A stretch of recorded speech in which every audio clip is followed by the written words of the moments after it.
La artrosis es el envejecimiento de las articulaciones.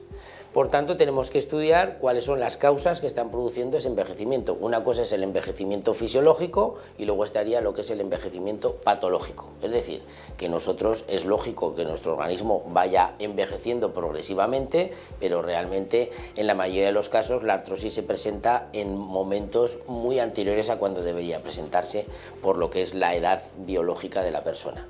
De esta manera lo que hacemos en Biosalud es, lo primero, hacer un estudio de las causas que pueden ocasionar la artrosis en ese paciente, para que así hacer un protocolo personalizado de manera que nos garantice tener el tratamiento más idóneo y con mayor efectividad que podamos en cada momento organizar. De esta manera hacemos primero un estudio del estrés oxidativo, porque en todos los casos de artrosis siempre hay varios factores importantes que inciden. Lo primero es el nivel de producción de radicales libres, que cuando está aumentado, pues esto es lo que se llama estrés oxidativo.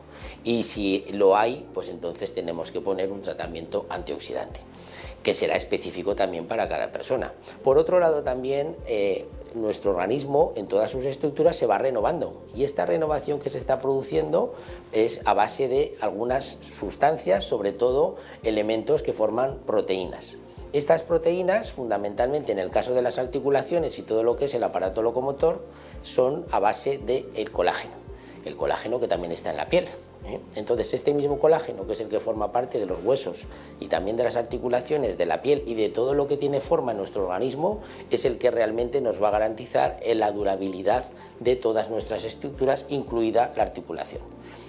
Es decir, que tenemos que hacer un estudio de los componentes del colágeno y, como es una proteína, está formada por cadenas de aminoácidos y, en concreto, para ser más exactos, de prolina, lisina y glicina.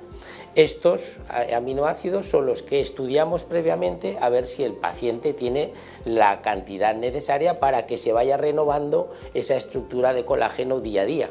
Y si no se renueva es cuando entramos en lo que es el envejecimiento patológico, no solamente a nivel de las articulaciones, sino también a nivel de todo el organismo. Y así podemos protocolizar un tratamiento específico, personalizado, con tratamiento local si es necesario, con tratamiento de dolor si también lo es, e incluso muchas veces con la aplicación de la medicina regenerativa, que bien lo haremos por medio del plasma rico en plaquetas, o ya en casos más avanzados hacemos medicina regenerativa con células madre.